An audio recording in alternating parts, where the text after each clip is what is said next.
இப்பொழுதும் கர்த்தருடைய வார்த்தைக்கு நேராக கடந்து போவோம். வாசிக்கலாம். லூக்கா எழுதின சுவிசேஷம் 18ஆம் அதிகாரம் 27ஆம் வசனத்தை வாசிக்க கேட்போம். இந்த 10வது மாதத்திலேயும் கர்த்தர் திருச்சபைக்கு என்று கொடுத்திருக்கிற வார்த்தை லூக்கா எழுதின சுவிசேஷம் 18ஆம் அதிகாரம் 27வது வசனம். அதற்கு அவர் மனுஷனால் கூடாதவைகள் தேவனால் கூடும் என்றார். அல்லேலூயா.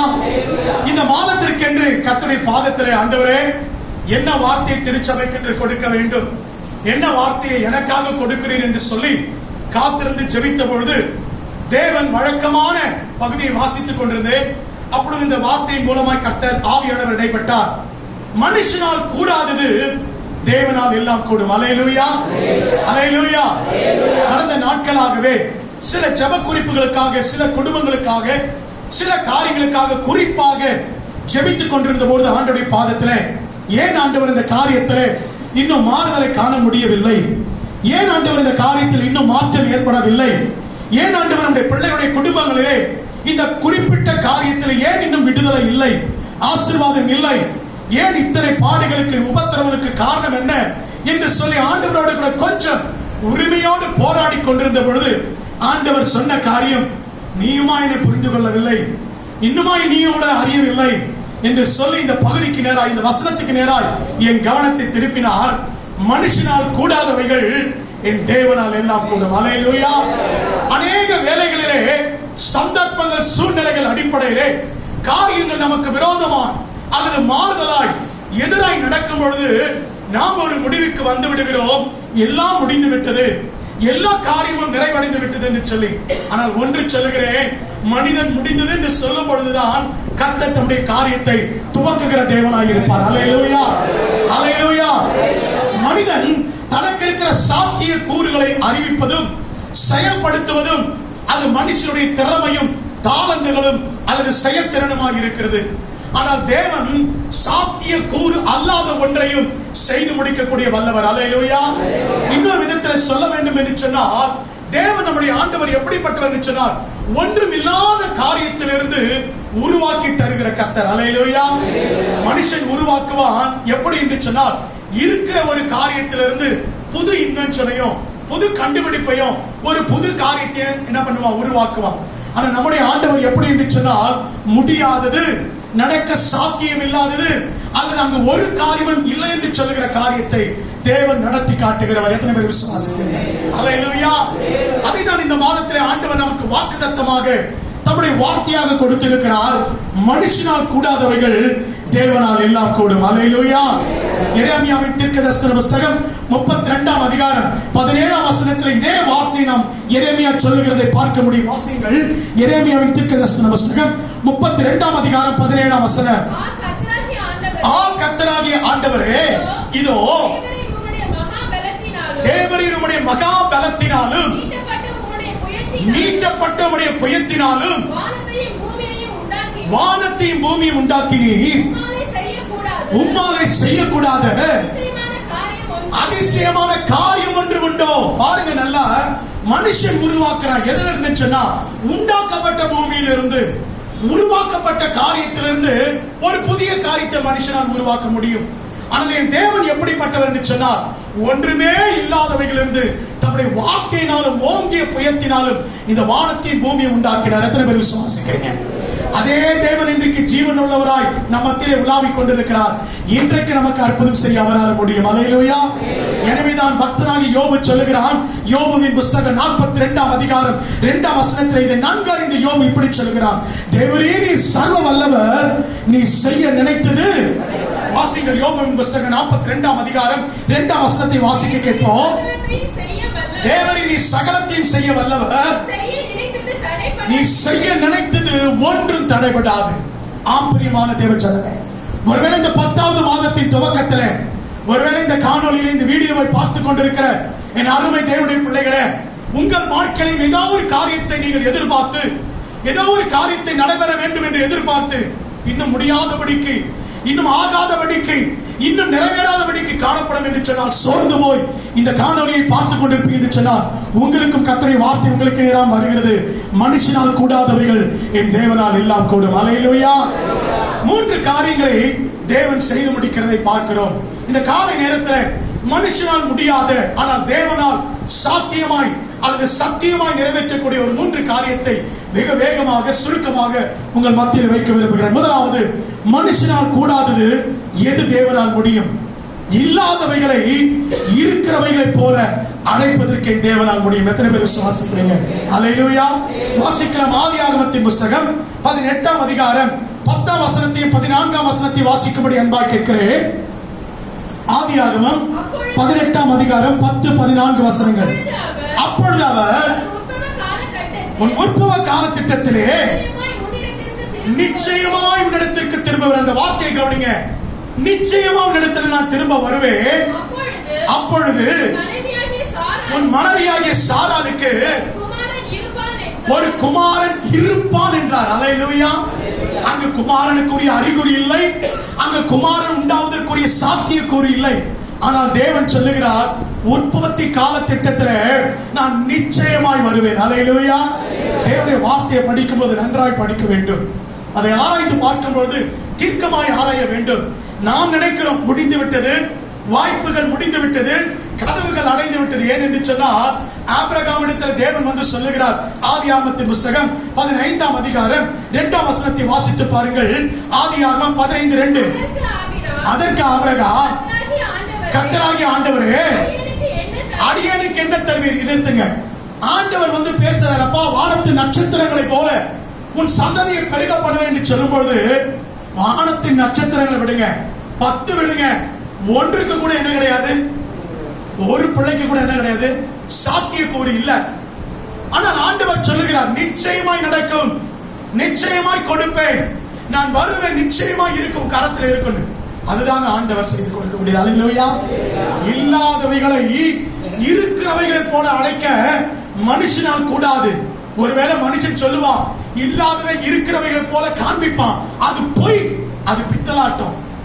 ஆனால் தேவன் ஒருவரே இல்லாதவைகளை உண்மையாய் அழைக்கிறவர் மாத்திரமல்ல, அதை நிலைநிறுத்தி முடிக்கிற கர்த்தர். அல்லேலூயா. பாருங்க, ஆபிரகாம் சொல்றான், ஆண்டவரே, நீ எனக்கு என்ன கொடுப்பீரு? ஒரு பிள்ளை கூட இல்லையே. என் வீட்டு வேலைக்காரர் யார் இருக்கிற? எலியேசர் இருக்கிறான், அவனையே சுதந்திரமாக்கி கொள்ளட்டுமா? அப்ப தேவனுடைய பதில பாருங்க. அதே 15ஆம் அதிகாரம் 4ஆம் வசனத்தை வாசிக்க கேட்போம்.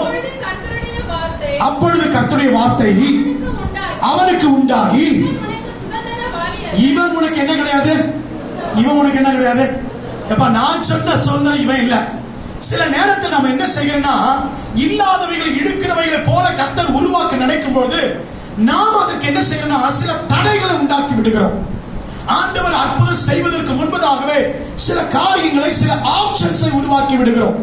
ஆண்டவர், இவன் சுதந்திரவாதியா இருக்கட்டுமா, அல்லது இந்த வழியில போய் இதை நான் செஞ்சிட்டுமா, இதை நான் முடிச்சிட்டுமா, இவைகளை நான் ட்ரை பண்ணட்டுமா? ஆண்டவர் சொல்ல, இல்ல இல்ல இல்ல இல்ல, இவன் உங்க சுதந்திரவாதி கிடையாது. ஒரு விஷயம் மாத்திரம் இல்ல, இன்னொரு விஷயம். ஆபிரகாம் என்ன சொல்றாரு? ஆதியாகமத்தின் புஸ்தகம் 17ஆம் அதிகாரம் 18ஆம் வசனத்தை வாசிக்க கேட்போம். முதல்ல சொன்னார் ஆபிரகாம், என் வீட்டு வேலைக்காரனாகிய எலியேசரை சுதந்திரமாக்கிட்டுமா? அப்ப ஆண்டவர் சொன்னார், இல்லப்பா, இல்ல, இவன் சுதந்திரவாதி இல்ல. கொஞ்ச நாள் கழித்து சூழ்நிலைகள் விரோதமா இருக்கு, காரியங்கள் மாறுதலா இருக்கு. இப்பொழுது ஆபிரகாமுக்குள்ள ஒரு சோர்வு. நம்ம எல்லாரும் நினைக்கிற விசுவாசத்தின் தகப்பன் தகப்பன் தகப்பன் என்று, ஆனால் விசுவாசத்தின் தகப்பனாகிய ஆபிரகாமுக்குள்ளேயும் சோர்வு. இப்பொழுது என்ன சொல்ற தெரியுமா? என் வீட்டுல பிறந்திருக்கிற, என் வித்துக்கு பிறந்திருக்கிற, நீர் சொன்னீரே உன் வித்தா இருப்பானே, அப்ப என் வித்தா இருக்கிறதானே, இந்த இஸ்மவேல் பிழைப்பானாக. அதோடைய அர்த்தம் என்ன தெரியுமா? இவன் தான் நீர் சொன்ன பிள்ளையோ, இவன் தான் நீர் சொன்ன சுதந்திரவாளியோ. அப்ப ஆண்டவர் சொல்றார், வாசிங்க. அதே 17ஆம் அதிகாரம் 19ஆம் வசனம், அடுத்த வசனத்தை. அப்பொழுது தேவன், அப்பா, உன் வித்துன்னு சொன்ன, அதற்காக நீ யார் இடத்துல பெற்றெடுத்த இந்த பிள்ளை அல்ல, உன் மனைவி. அல்லேலூயா, அல்லேலூயா. கர்த்தர் மாற்றி இருப்பான்னு சொன்னா, ஆமா, இவனும் பிள்ளைன்னு சொல்லி இருப்பான்னு சொன்னா, தேவன் வாக்குத்தத்தம் பொய்யா இருந்திருக்கும். நான் கர்த்தருடைய வார்த்தை கவனி. இல்லப்பா, உன் மனைவியாகிய சாரா. அல்லேலூயா. நீ தேடிக்கொண்ட ஆப்ஷன்லாம் ஆசீர்வாதம் கிடையாது. நீ தெரிந்தெடுத்து போன முடிவெல்லாம் விடுதலை கிடையாது. நீ எடுத்துக்கொண்ட தீர்மானம் எல்லாம் என்னுடைய வழி கிடையாது. இன்னைக்கு பிரச்சனை என்னன்னு சொன்னா, ஆண்டவர் செய்யறதுக்கு முன்னாடி நாம ஒரு வழியை தீர்மானம் பண்ணிக்கிறோம். ஆண்டவர் கொடுப்பதற்கு முன்பாக நாம ஒரு வழியை எடுத்துக் கொள்ளுகிறோம். ஆண்டவர் ஆசீர்வதிப்பதற்கு முன்பதாக நாம் ஒரு காரியத்தை திட்டம் நிர்ணயம் பண்ணிக்கிறோம். நிர்ணயம் பண்ணிட்டு ஆண்டவர் சமூகத்துக்கு போய் இதுதான் அந்த ஆசீர்வாதமா, இதுதான் அந்த ஆசீர்வாதமா? அப்ப தேவன் சொல்றாரு, இல்ல, நான் கொடுக்க நினைத்தது இது அல்ல. அல்லேலூயா, அல்லேலூயா. தேவன் கொடுக்கிறது நீங்கள் பெற்றுக்கொள்ள வேண்டும் என்று சொன்னால் இறுதி வரை தேவ சித்தத்திற்காக காத்திருக்கணும். அப்பொழுதுதான் இல்லாதவைகளிலிருந்து உருவாக்குகிற கர்த்தர் நம்முடைய வாழ்க்கையில அற்புதம் செய்ய முடியும். அல்லேலூயா. மறுபடியும் ஆண்டவர் சொல்றார், இவன் அல்ல, சாரா நிமித்தமா உனக்கு பிறக்க போகிறவன். இன்னொரு இடத்துல சொல்லி இருக்கும், ரொம்ப அதிசயமா ஆச்சரியமா இருக்கு. என்ன தெரியுமா? என்ன காரியம் தெரியுமா? இன்னொரு வசனம் சொல்லி இருக்கோம், நீங்க பிறகு வீட்டுக்கு சென்று 17ஆம் அதிகாரத்துல வாசிச்சு பாருங்க. நான் அவனோடு உடன்படிக்கை பண்ணுவேன், ஈசாக்கே உனக்கு யாரா இருப்பான்? சுதந்திரவாளியா மகனா இருப்பான். இதை சொல்லும் போது ஈசாக்கு என்ன பண்ணல? இதை சொல்லும் போது அங்க யார் இல்ல? சொல்லுங்க, யார் இல்லங்க? ஈசாக்கு என்பவன் இல்லை. ஈசாக்கு என்பவன் பிறக்கவில்லை. ஈசாக்கு உற்பத்தி ஆகல. ஈசாக்கு தோன்றிட்டான்னு மருத்துவத்துல ஸ்கேன்ல ரிப்போர்ட் பண்ணி சொல்லல. ஆனா தேவன் சொல்றாரு, ஈசாக்குன்னு அவன் பேரை சொல்றாரு.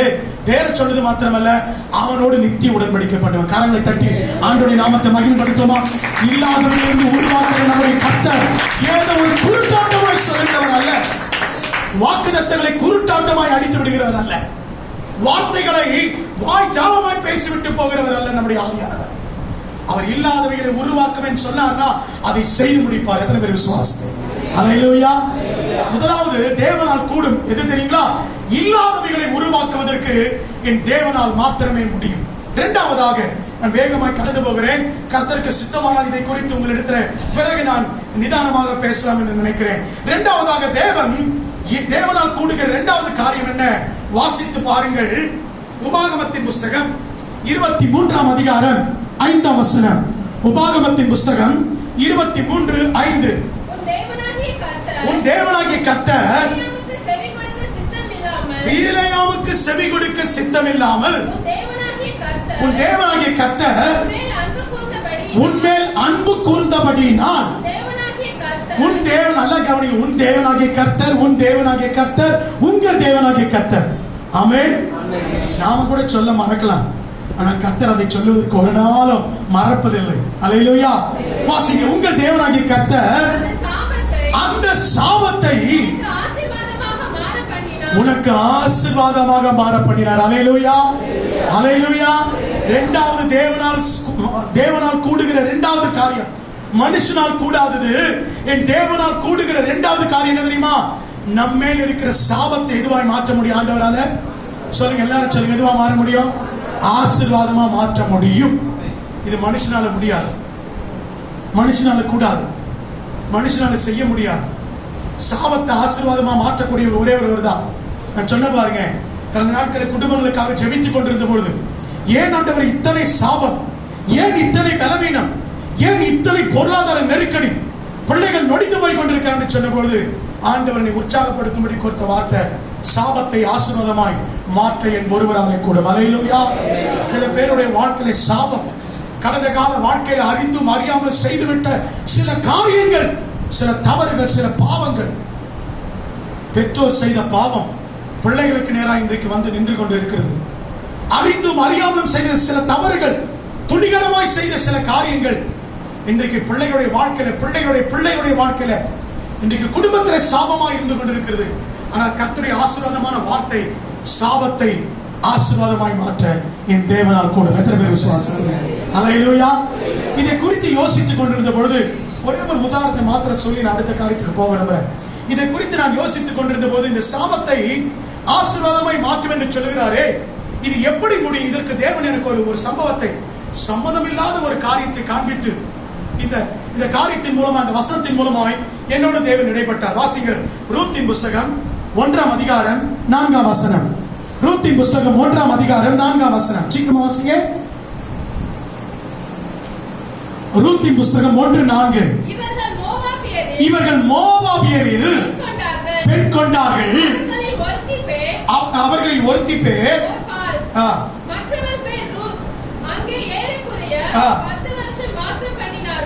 போதும் நல்லா கவனிங்க.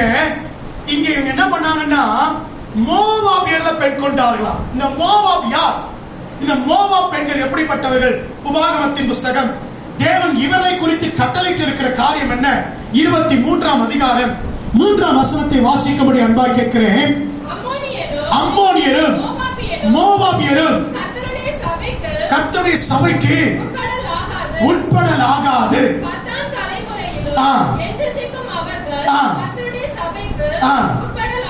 நல்லா கவனிங்க, நல்லா கவனிங்க. ஒரு சாபம் இந்த மோவாப் மேலையும் இந்த அம்மோன் புத்திரர் மேலையும் இருந்தது. இந்த சாபத்தை நல்லா கவனிங்க. இந்த மோவாபியரும் அம்மோன் புத்திரர் எங்க வரக்கூடாது? எங்க வரக்கூடாது? சபைக்குள்ள வரக்கூடாது, ஆசீர்வாதத்துக்குள்ள வரக்கூடாது. இன்னும் சொல்ல போனா சபையின் தேவனுடைய திட்டத்துக்குள்ள ஆசீர்வாதத்துக்குள்ள வருவதற்கு யாருக்கு அனுமதி இல்ல? யாருக்கு அனுமதி இல்ல? மோவாபியருக்கும் அம்மோன் புத்திரருக்கும் அனுமதி இல்ல. சாபம். இந்த மோவாபும் அம்மோன் புத்திரரும் எப்படி வந்தாங்கன்னு நமக்கு எல்லாருக்கும் தெரியும். தெரியாதவர்களுக்கு இன்னும் நான் கற்றுக் கொடுக்கிறேன். இந்த சந்ததி எப்படி வந்தது என்று சொல்லி, பாவத்தினாலே உண்டாய் வந்த சந்ததி, தேவனுக்கு பிரியமில்லாத வழியில வந்த சந்ததி தான் இந்த மோவாபு அம்மோனும். இந்த மோவாபியரும் அம்மோனியன் புத்திரரை குறித்து கர்த்தர் சொல்கிறார், இவர்கள் சாபத்திற்குள்ளானவர்கள், இவர்கள் கர்த்தருக்கு அருவருப்பானவர்கள். எங்க வரக்கூடாது? எங்க வரக்கூடாது? சபைக்குள்ள, சங்கத்துக்குள்ள, என்னுடைய சமூகத்துக்குள்ள வரக்கூடாது. ஆனா ஒரு சந்தோஷமான, ஒரு ஆச்சரியமான செய்தி என்ன தெரியுமா? இதே மோவாப் பெண்ணுடைய வயிற்றில் இருந்துதான் கர்த்தராகிய இயேசு கிறிஸ்து சந்ததி சந்ததிக்கு பின்பு வந்தார். அல்லேலூயா, அல்லேலூயா. இந்த வசனத்தை காண்பித்து கொடுத்து ஆவியானவர் விளக்கத்தை கொடுத்த போது ரொம்ப சந்தோஷம் எனக்குள்ள உண்டாயிற்று. யாரை சாபம் என்று ஒதுக்கி வைத்தார்களோ, யார் சாபத்துக்கு ஈடான என்று தள்ளிவிடப்பட்டார்களோ, அவர்களையே ஒரு நாள் கர்த்தர் யாரா மாத்தினார் தெரியுமா? ஆசீர்வாதம் உள்ள பாத்திரங்களாய் மாற்றினார். அல்லேலூயா. இதே ரூத் தான் யாரை பெற்றெடுக்க, மோவாப் பெண்மணியான ரூத் தான் யாரை பெற்றெடுத்தா தெரியுமா? தாவீதை பெற்றெடுக்கக்கூடிய பாட்டியா மாறினார். அல்லேலூயா. தாவீதுடைய கொள்ளு பாட்டி யார் தெரியுமா? தாவீதுடைய கொள்ளு பாட்டி யார் தெரியுமா? இந்த ரூத். அல்லேலூயா, அல்லேலூயா. நல்ல கரங்களை தட்டுங்களேன். அல்லேலூயா. யார் சாபத்திற்குள்ளானவர்கள் தள்ளிவிடப்பட்டார்களோ அவர்களை கர்த்தர் யாரா மாத்தினாரு? ஆசீர்வாதம் உள்ள பாத்திரங்களாய் கர்த்தர் மாற்றினார். இது மனுஷனால முடியுமா? இது மனுஷனால முடியுமா? அதனாலதான் யோசேப்பு சொல்லுகிறார், ஆதியாகமத்தின் புஸ்தகம் 49ஆம் அதிகாரத்துல இப்படி எழுதுகிறார், நீங்களோ எனக்கு தீமை செய்ய நினைத்தீர்கள், அவைகளை கர்த்தர் எப்படி முடிய பண்ணினாரு? நன்மையாய் முடிய பண்ணினார். அல்லேலூயா. சாத்தான் நம்ம வாழ்க்கையில சாபத்தை கொண்டு வரா. சாத்தான் நம்முடைய வாழ்க்கையில சாபத்தை கொண்டு வந்து ஆசீர்வாத குறைச்சல் உண்டு பண்றான். நம்முடைய ஆண்டவர் யார் தெரியுமா? நம்மளால தேவனால் கூடுகிற இரண்டாவது காரியம் என்ன தெரியுமா? அந்த சாபத்தை ஆசீர்வாதமாய் மாற்றக்கூடிய தேவன் நம்முடைய கர்த்தர். எத்தனை பேர் விசுவாசிக்கிறீர்கள்? இன்றைக்கு ஏதோ ஒரு சாபத்தினாலே, ஏதோ ஒரு விதமான ஆசீர்வாத குறைவினாலே இந்த 10வது மாதத்தின் துவக்கத்தில் உட்கார்ந்து கொண்டிருக்கீங்களோ, கர்த்தருடைய வார்த்தை உங்களுக்கு நேராக வருகிறது. மனுஷனால் கூடாதது சகோதரியே, அன்பு மகளே, மகனே, மனுஷனால் கூடாதது. உன் சாபத்தை மாற்ற மனுஷனால் கூடாது. உன் சாபத்தை நிவர்த்தி செய்ய எந்த மனுஷனாலும் பரிகாரத்தினாலும் கூடாது. ஆனால் தேவனால் எல்லாம் கூடும். அல்லேலூயா. வாழ்க்கை நிச்சயம் ஆசீர்வாதம் உண்டு. எதற்கு விசுவாசம். மூன்றாவதாக தேவனால் செய்து முடிக்கக்கூடிய ஆகக்கூடிய மூன்றாவது என்ன தெரியுமா? வாசியுங்கள். ஏசாயாவின் தீர்க்கதரிசன புஸ்தகம் 5ஆம் அதிகாரம் 20வது வசனத்தையும் 2 கொரிந்தியர் 4ஆம் அதிகாரம் 6ஆம் வசனத்தையும் ஒன்றன் பின் ஒன்றாக வாசிக்கலாம். நேரம் குறைந்து கொண்டு வருகிறது. ஏசாயா 5:20 முதலாவது வாசிங்க. தீமையை நன்மை என்று, நன்மையை தீமை என்றும் சொல்லி, இருளை வெளிச்சமும் வெளிச்சத்தை இருளமாக பாவித்து. நல்ல அந்த வார்த்தையை கவனிங்க. பாவித்து. மாறல, மாற்றவும் முடியாது. ஆனா பாவித்து. ஆங்கில வேதாங்கத்தில் மொழிபெயர்ப்பு பார்த்தீங்கன்னா தான் அழகா இருக்கும். அதை இல்ல, அது அங்க இல்ல, வெளிச்சம் இல்ல. ஆனா வெளிச்சத்தை இல்லாத வெளிச்சத்தை இருக்கிறதை போல காண்பித்து என்று அங்க போடப்பட்டிருக்கும். பாவித்து. இப்போது வாசிங்க. பாவித்து. கசப்பை தித்திப்பும், தித்திப்பை கசப்பும் என்று சாதிக்கிறவன் தான் மனுஷன். மனுஷனால் எதை முடியும் தெரியுமா? மனுஷனால் எதை முடியும் தெரியுமா? அப்படியே மாய்மாலமான காரியங்களை காண்பிக்க தான் முடியும். இன்னொரு விதத்துல சொல்லணும்னா, நீங்க புரிந்து கொள்வதற்காக சொல்றேன். இருளை வெளிச்சமாக மாற்றுவேன் என்று சொல்ல மனுஷன் சொல்லுவான். ஆனா நம்முடைய ஆண்டவர் யார் தெரியுமா? இருளில் இருந்து வெளிச்சத்தை கொண்டு வருகிறவர். இது ரெண்டுக்கு வித்தியாசம் புரியுதா? ரெண்டுத்துக்கு வித்தியாசம் புரியுதா? இருளை வெளிச்சமாக மாற்றுகிற மனுஷன் இருளில் இருந்து வெளிச்சத்தை கொண்டு வருகிற நம்முடைய ஆண்டவர். ஆதியாகமத்தின் புஸ்தகம் 1ஆம் அதிகாரம் 3ஆம் வசனம் என்று நினைக்கிறார். நீங்கள் வாசித்து பார்ப்பீங்கன்னா, ஆழத்தின் மேல் இருள் இருந்தது, ஜலத்தின் மேல் ஆவியானவர் அசைவாடி கொண்டிருந்தார். ஆவியானவர் என்ன பண்ணார் தெரியுமா? இருளையும் வெளிச்சத்தை வெவ்வேறாக அதை செய்யக்கூடிய வல்லமை நம்முடைய ஆண்டவருடைய கருத்தில் மாத்திரமே உண்டு. மூன்றாவது, மனுஷனால் முடியாதது தேவனால் கூடுகிற ஒரு காரியம் தெரியுமா? இருளில் இருந்து வெளிச்சத்தை உதிக்க செய்ய என் கர்த்தரால் மாத்திரம் முடியும். இப்பொழுது வாசிங்க 2 கொரிந்தியர் 4ஆம் அதிகாரம் 6ஆம் வசனம். 2 கொரிந்தியர் 4:6. இருளிலிருந்து வெளிச்சத்தை பிரகாசிக்க சொன்ன தேவன் இயேசு கிறிஸ்துவின் முகத்தில் உள்ள தமது மகிமையின் அறிவாகிய ஒளியை தோன்ற பண்ணு பொருட்டாக போதுமானது. இருளிலிருந்து வெளிச்சத்தை உதிக்க செய்கிற கர்த்தர். அல்லேலூயா, அல்லேலூயா. ஆகையால்தான் லூக்கா எழுதின சுவிசேஷத்தில் வாசிக்கிறோம், இயேசு பிறந்து நாசரேத்தூருக்கு வந்த பொழுது வேதம் சொல்லுகிறது, இருளில் இருந்த ஜனங்கள் பெரிய வெளிச்சத்தை கண்டார்கள். உங்கள் வாழ்க்கையில் இருள் சூழ்ந்து போன நிலையில் இருக்கீங்களோ? கதவுகள் அடைப்பட்டு எங்கு பார்த்தாலும் இருளாய் இருக்கிறதோ? மூன்றாவது, இது மனுஷனால் கூடாதது, ஆனால் தேவனால் கூட. என்ன தெரியுமா? உங்கள் இருளில் இருந்து வெளிச்சத்தை உருவாக்குவதற்கு என் தேவன் ஒருவர் மாத்திரம். எத்தனை பேர் விசுவாசம் நம்புறவங்க? நல்ல கரங்களை உயர்த்த, நல்ல கரங்களை உயர்த்த. ஆம் பிரியமானவர்களே, கர்த்தர் மாத்திரம் தான் அதை செய்து முடிக்க முடியும். தேவன் மாத்திரம் தான் அந்த வெளிச்சத்தை கொண்டு வர முடியும். தேவன் மாத்திரமே உங்களுக்கு அற்புதம் செய்ய முடியும். கர்த்தர் மாத்திரமே அதை உண்டு பண்ண முடியும். அதான் தாவீது சொல்லுகிறார், என் இருளை வெளிச்சமாய் மாற்றுகிறேன். நான் இருளிலே உட்கார்ந்தாலும் கர்த்தர் எனக்கு வெளிச்சமாக இருப்பார். என் சத்துருவே, நீ சந்தோஷப்படாத என்று ஏசாயா தீர்க்கதரிசன புத்தகத்தில் வாசிக்கிறார். பிரியமான கர்த்தருடைய பிள்ளைகளே, மனுஷனால் கூடாதது என் தேவனால் கூடும். என்ன காரியம் தெரியுமா? இல்லாதவைகளை இருக்கிறவைகள் போல அழைக்கிற கர்த்தர். அழைப்பது மாத்திரமல்ல, உருவாக்கி தருகிற கர்த்தர். இரண்டாவது காரியம், சாபத்திலிருந்து ஆசீர்வாதத்தை உருவாக்க, ஆசீர்வாதத்தை கொண்டு வருவதற்கு என் தேவனால் மாத்திரமே முடியும். மூன்றாவது, இருளிலிருந்து வெளிச்சத்தை உண்டு பண்ண மனுஷனால் கூடாது. இருளிலிருந்து வெளிச்சத்தை கொண்டு வர எந்த மனுஷனாலும் முடியாது. அதை தேவனால் மாத்திரமே முடியும். நம்ம எல்லாரும் கண்களை மூடி, நம்ம எல்லாரும் வேதாகமத்தை வைத்து கண்களை மூடி சொல்ல போகிறோம். மனுஷனால் கூடாதது என் தேவனால் எல்லாம் கூட. சொல்லுங்க பார்க்கலாம். மனுஷனால் கூடாதது என் தேவனால் எல்லாம் கூட. அறிக்கையிடுங்க. மனுஷனால் கூடாது தங்கச்சி, மனுஷனால் கூடாது, ஆனால் தேவனால் கூடுமாக. சகோதரி, மனுஷனால் கூடாது, மருத்துவத்தினால் கூடாதது, விஞ்ஞானத்தினால் கூடாதது, உன் வேலையை செய்து முடிக்க முடியாதது, உன் வருமானம் சாதிக்க முடியாதது, உன் தாளந்துகள் திறமையினால நிறைவேற்ற முடியாதது கர்த்தர் உனக்காக செய்து முடிப்பார். எத்தனை பேர் விசுவாசிக்கிறீங்க? நல்ல உள்ளத்தின் ஆழத்துக்கு கொஞ்ச நேரம், ஆண்டவரே, கர்த்தர் எனக்காக யாவையும் செய்து முடிக்க போகிறேன். என் தேவனால் எல்லாம் முடியும். லூக்கா 1:37. தேவனாலே கூடாத காரியம் ஒன்றுமே இல்லை. லூக்கா 1:37 இப்படி சொல்லுகிறது, என் தேவனால் ஆகாத காரியம் ஒன்றுமில்லை. Nothing is impossible to God. Hallelujah. ரட்சிக்கப்பட்ட தேவ பிள்ளைகள், அபிஷேகம் பெற்ற தேவ பிள்ளைகள், மூழ்கி ஞானஸ்நானம் எடுத்த தேவ பிள்ளைகள் மாத்திரம் நீங்கள் எழும்பி நிற்கும்படி அன்பாய் கேட்கிறேன்.